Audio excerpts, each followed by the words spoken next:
a propriedade intelectual existe quando eu escrevo um livro, né? Aí o livro também, uma vez que ele é editado, não pode ser copiado.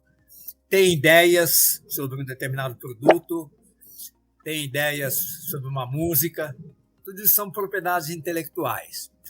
Aí nós temos essa questão de desenvolvimento de software, né? Quer dizer, o programador vai lá, escreve um programa. Normalmente um programa é um conjunto de instruções que faz determinada atividade, determinado trabalho. Mas o que ocorre é que tem programadores que realmente usam uma tecnologia própria, que é um conjunto de instruções que acelera o processo, que faz com que a informação seja mais confiável, que tenha uma segurança maior, principalmente contra hacker e coisas assim. Esse programador, ele trabalha numa empresa.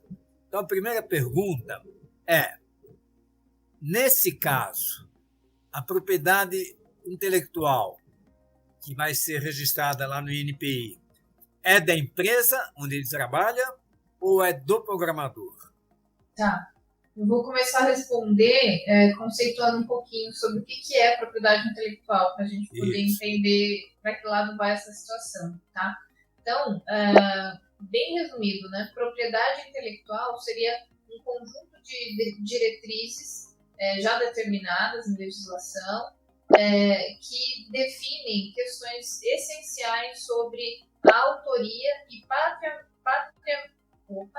sobre patrimônio, né, direitos patrimoniais. Então, a propriedade intelectual vai definir questões importantes, diretrizes sobre autoria e o patrimônio dessa autoria, dessa obra autoral. Ela envolve muito mais do que a gente pensa em direitos autorais. Então, a propriedade intelectual, ela vai reger, ela vai dar orientações para a gente a respeito de como lidar com as criações humanas. Qualquer tipo de criação, de invenção, de ideia, de manifestação artística, literária. Então, aí dentro da propriedade intelectual, a gente tem os direitos autorais, que vão conferir quem é o autor, o titular de uma obra, né, de um software, de um livro. E também ela vai definir questões sobre os direitos patrimoniais, porque quem é autor também tem o direito de exercer ali a sua autoria e auferir renda, né? Ele tem o direito patrimonial sobre a sua obra. Então aí a gente vai ter questões que se relacionam a produções literárias, artísticas, musicais, fotográficas, interpretações, né? Uma peça de teatro, uma ópera, uma declamação de texto, uma versão de uma música, um software, um verso, né, um poema, enfim, qualquer tipo de manifestação intelectual que seja uma criação humana. E aí a gente começa a entrar na questão da ideia, né? Então, onde as pessoas falam, eu tive uma ideia, posso registrar? Depende, a gente precisa externalizar essa ideia.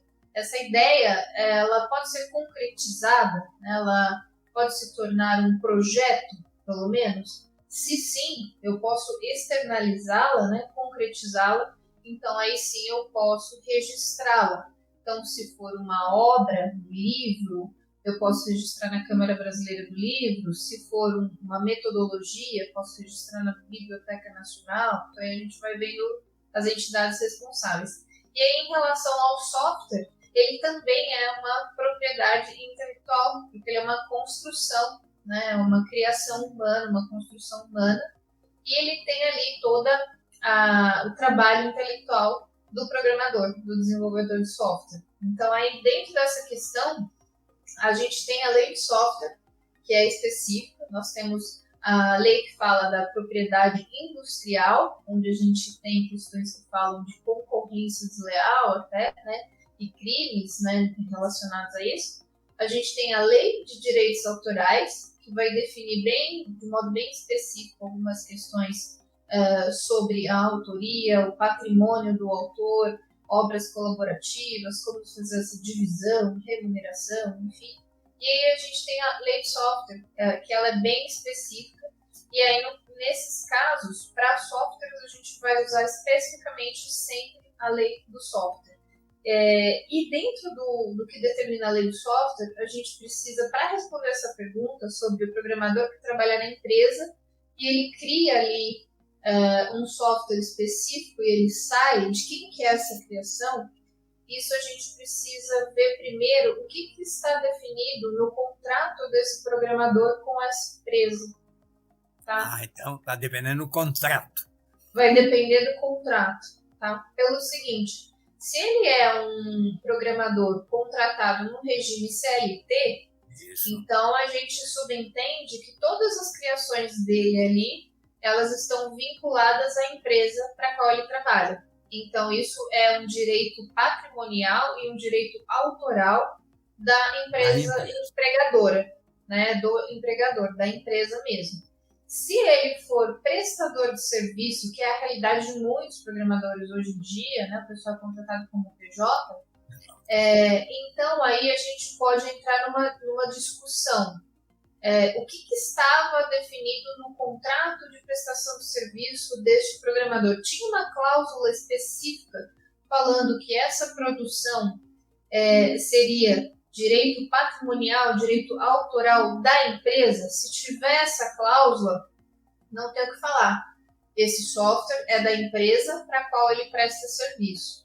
Agora, se esse contrato não falar absolutamente nada sobre isso, sobre a produção desse programador que é PJ, aí a gente pode entrar numa discussão e começar a levantar se de fato esse software, né, o direito patrimonial, o direito autoral desse software é da empresa ou se é do programador. Se esse programador desenvolveu esse software, por exemplo, de modo similar a um software que ele desenvolveu para essa empregadora, né, mas ele é bem específico.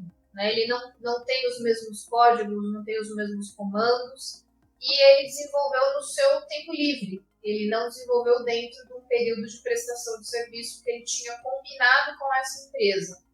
Então, aí a gente começa a analisar umas particularidades para poder entender na prática como funcionou essa relação.